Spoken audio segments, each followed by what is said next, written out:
es Enson Gabriel Pérez Acero y soy estudiante de la Universidad de Pamplona. En este momento quiero contarles acerca de la historia del Imperio Romano. Este video es hecho para la clase de habilidades de comunicaciones en la licenciatura en lengua castellana. Bueno, quiero empezar hablando en la mitología griega.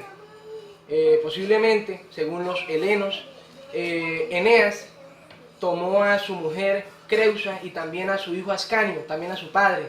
Pero su padre, como era avanzado en edad, luego de que Troya fue conquistada por los aqueos, Agamenón, Aquiles y todos los demás, él tomó en huida a su padre, a su esposa y a su hijo. A su padre se lo echó al hombro y salió huyendo.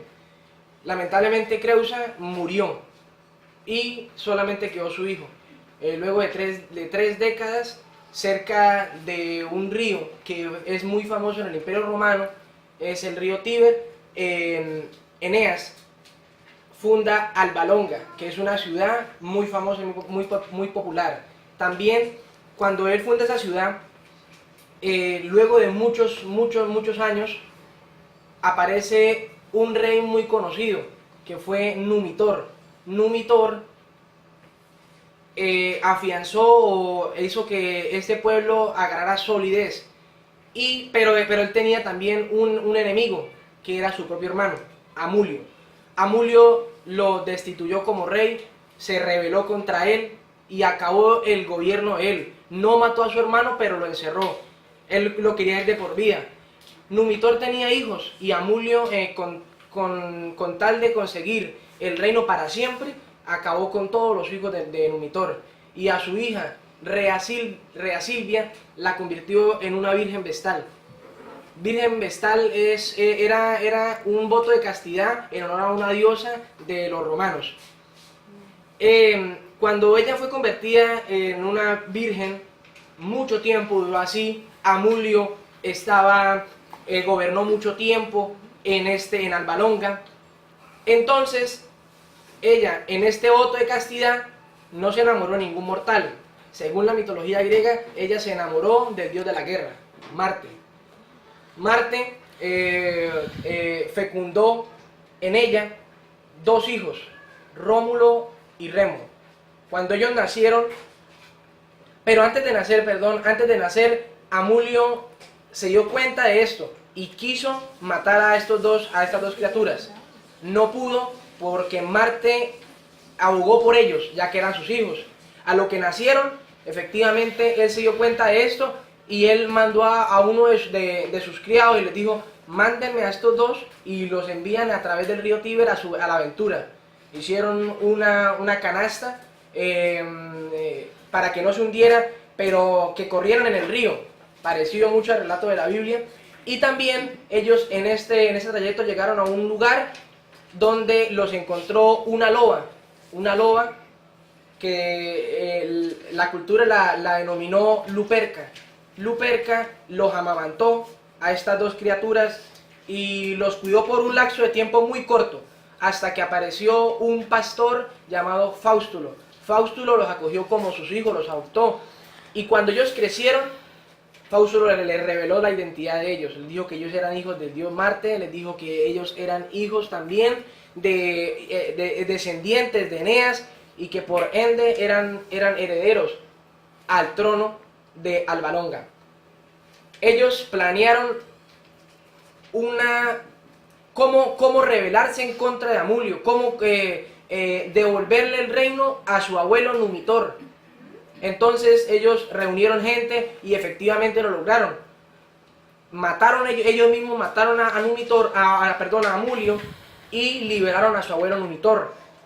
Cuando Numitor es liberado, ellos no egoístamente, le devuelven el trono a él. No se quedaron con eso, sino que se le volvieron a su abuelo, y ellos se prestaron a su...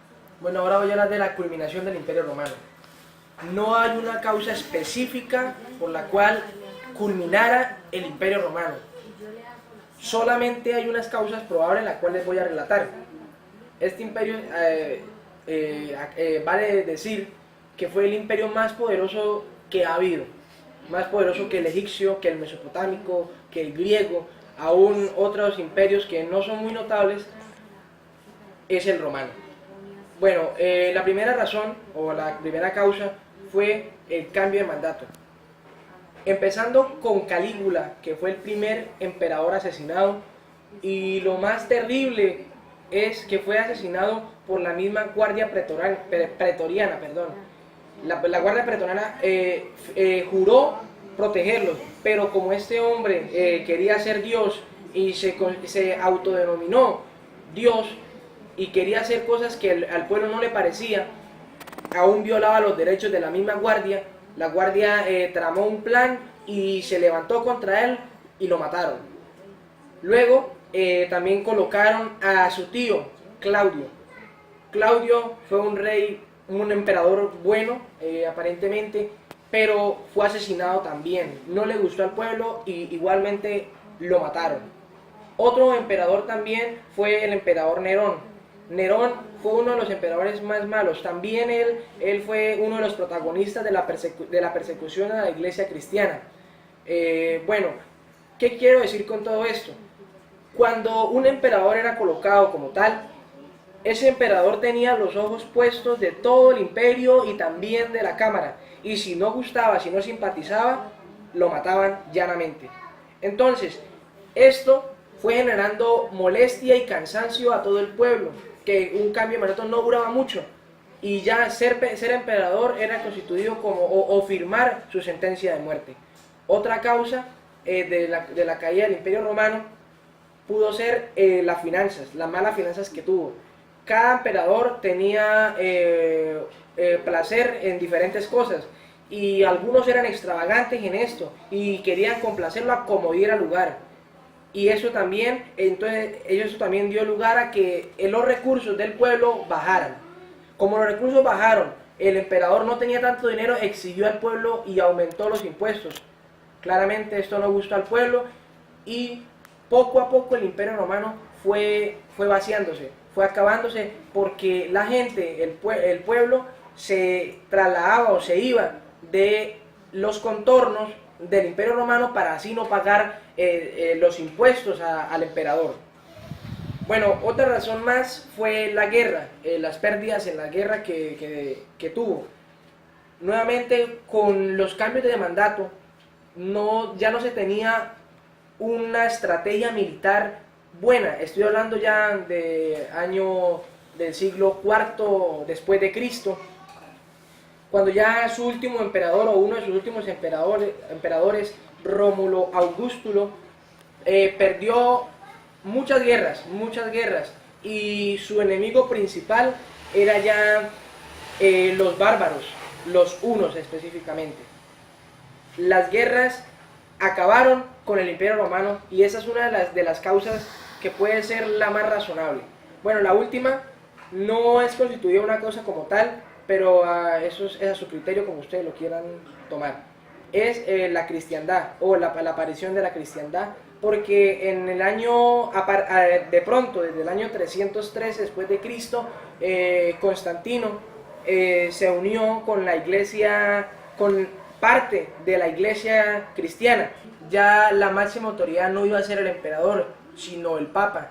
Claramente su primer papa y emperador a la vez fue Constantino, pero luego fue cambiando y ya no iba a ser el emperador, pero el poder o la máxima autoridad seguía siendo el papa. Entonces ya cambió a ser un orden del emperador a ser un orden papal. Entonces esto, según algunos, dice que pudo ser una también de las mayores causas de la caída del Imperio Romano. Bueno, agradezco por haber visto este video.